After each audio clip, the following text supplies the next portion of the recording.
एक महिला का मोबाइल ख़राब हो जाता है और मोबाइल ख़राब होने के बाद एक रिपेयरिंग सेंटर पर पहुंचती है और रिपेयरिंग सेंटर पर जो बंदा होता है उससे बोलती है, भैया ये मेरा मोबाइल ख़राब हो गया है, क्या इसे आप बना दोगे क्या?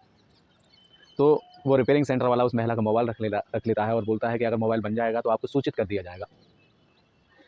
लेकिन उस मोबाइल को जब वो बंदा बनाता है, बनाने के बाद जो है मोबाइल ठीक हो जाता है। ठीक होने के बाद जब उसे चेक करता है तो उसमें देखता है कि कुछ ऐसी आपत्तिजनक वीडियोज़ रहती हैं उसके अंदर और ऑडियो रिकॉर्डिंग रहती है, जिन्हें सुनकर वह रिपेयरिंग सेंटर वाला दंग रह जाता है। उसके पैरों तले की ज़मीन खिसक जाती है और वह सोच नहीं पाता है कि ऐसा भी हो सकता है क्या?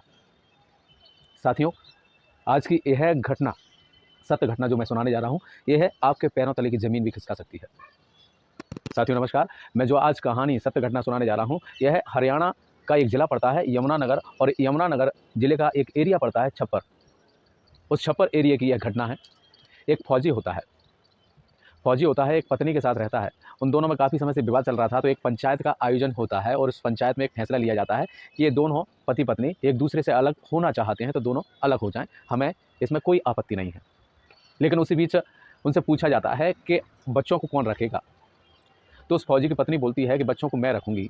तो फौजी बोलता है कि ठीक है, आप रखती हो तो रख लीजिए, कोई बात नहीं है। इनकी जो संपत्ति में हक है, जो हिस्सा है और इनके खाने-पीने में जो भी खर्चा होगा, सब मैं देने के लिए तैयार हूँ। लेकिन मेरी एक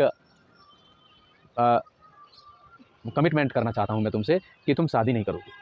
लेकिन वह महिला मना कर देती है, कहती है नहीं, मैं तुमसे अलग इसीलिए हो रही हूँ क्योंकि तुम मुझे दाम्पत्य जीवन का सुख नहीं दे सकते हो, इस कारण से मैं तुमसे अलग हो रही हूँ। तो यह सुनकर पंचायत भी जो है असमंजस में पड़ जाती है, लेकिन फिर भी वह दोनों अलग हो जाते हैं। अलग होने के बाद वह महिला दूसरी शादी करती है और अपने बच्चों के साथ और अपने नए पति के साथ करीब-करीब 6-7 साल व्यतीत करती है। उसके बाद उस पति से भी बोलती है कि नहीं, अब तुम मुझे वह सुख नहीं दे पा रहे हो, जो कि एक पत्नी को अपने पति से सुख चाहिए, और वह महिला उस पति से भी अलग हो जाती है।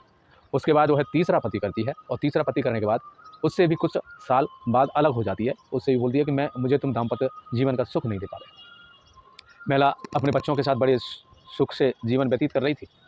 इसी बीच अचानक से उसका एक मोबाइल ख़राब हो जाता है। मोबाइल ख़राब होने के बाद वह रिपेयरिंग सेंटर पर जब पहुँचती है तो मोबाइल दे देती है। लेकिन मोबाइल जब रिपेयरिंग सेंटर वाला उसको बनाता है तो उस मोबाइल के अंदर उस महिला की कुछ तस्वीरें देखता है, ऑडियो रिकॉर्डिंग, वीडियो रिकॉर्डिंग देखता है, तो वह सन्न रह जाता है। और उसी इलाके में इसी इलाके में उसका पति, पहला पति जो था फौजी, वो रहता है करीब-करीब 4-5 गाँव दूर। तो वो है अपने बच्चों के बारे में ज़्यादा जानना चाहता है। लोगों को बोल के रखा है कि मेरे बच्चे अगर कोई ऐसी समस्या कुछ होती है तो मुझे बताएँ। तो मोबाइल वाला, रिपेयरिंग वाला फ़ोन लगाता है उस फौजी को कि भैया मुझे कुछ दिखाना है, तुम आ जाओ।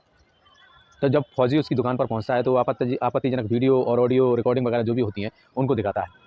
तो फौजी सन्न रह जाता है। वह वीडियो किसी की नहीं थी, वह वीडियो फौजी के लड़के की थी और उसकी माँ की थी, मतलब पत्नी की।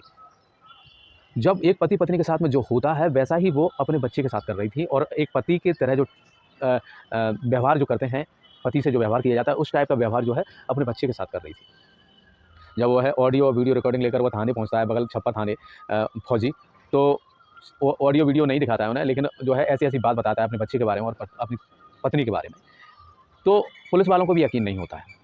वहाँ जो थानेदार होता है उसको भी यकीन नहीं होता है। लेकिन फिर बाद में जाके ऑडियो और वीडियो वगैरह दिखाई जाती हैं, तब वो पुलिस वाले भी कहीं न कहीं सोचने लगते हैं कि कहीं न कहीं कुछ गलत तो है। इस कारण से फिर वो जो है कंप्लेंट दर्ज कर लेते हैं। कंप्लेंट दर्ज होती है, जब वो महिला को उठाया जाता है, उसके बच्चे को भी लाया जाता है। बच्चा नाबालिग है, तो उसे भी बुला लिया जाता है। जब दोनों से सवाल पूछे जाते हैं, तो कहीं न कहीं वह शांत रहते हैं, एकदम शांत रहते हैं, कुछ बोलते नहीं। कुछ ना बोलने के कारण जब पुलिस समझ जाती है, तो उनसे सख्ती से पूछा जाता है, तो सारी चीज़ें बाहर निकल कर आ जाती हैं। तो बच्चे को, जो 16 साल की उम्र है, उसका कोई दोष नहीं माना जाता है और उसे जो है सुधार गृह भेज दिया जाता है, मनोचिकित्सक के पास भेज दिया जाता है, और महिला को गिरफ्तार कर उसे पॉक्सो एक्ट के तहत कई सारी ऐसी धाराएँ लगा के उसे जेल भेज दिया जाता है, जिससे कि उसकी आसानी से ज़मानत ना हो सके। तो साथियों, इस घटना को सुनाने का एकमात्र मेरा मकसद ये था कि कहीं न कहीं अगर ऐसा किसी के साथ होता है, ऐसा हो रहा है, तो हम अपनी इन समस्याओं को अपने परिवार को बताएँ, है ना? किसी न किसी ऐसे व्यक्ति को बताएँ जो कि आपकी समस्या का जो है समाधान हो सके। लेकिन यहाँ तो कुछ ऐसी ही समस्या हो रही थी। एक माँ ही अपने बेटे के साथ ऐसा कृत्य कर रही थी, तो वो बेटा किसको बताता? पहले पिता को, जो बचपन में ही अलग हो चुका था, उनको बता नहीं पा रहा था, और एक जो आखिरी का पिता था उसको बता नहीं पाया, है ना? उससे भी तीसरी शादी हुई थी। तो बच्चा कहीं न कहीं परेशानी में था, असमंजस में था, है ना? तो आप देखेंगे कि अगर आपके साथ कहीं न कहीं कुछ गलत हो रहा है तो हमें बिल्कुल सूचित करें। लेकिन अगर अपना घर का कर रहा है तो किसी न किसी को बताना हमें ज़रूरी है, जब तक हम सुरक्षित नहीं रह पाएँगे।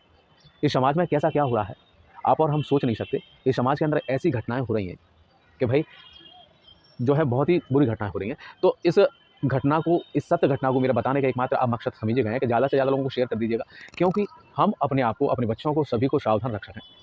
और यह है निहायत ही बहुत ज़रूरत ही है, क्योंकि जब तक हम शेयर नहीं करेंगे लोग अवगत नहीं हो पाएंगे। तो इस वीडियो को ज़्यादा से ज़्यादा लोगों को शेयर कर दीजिएगा।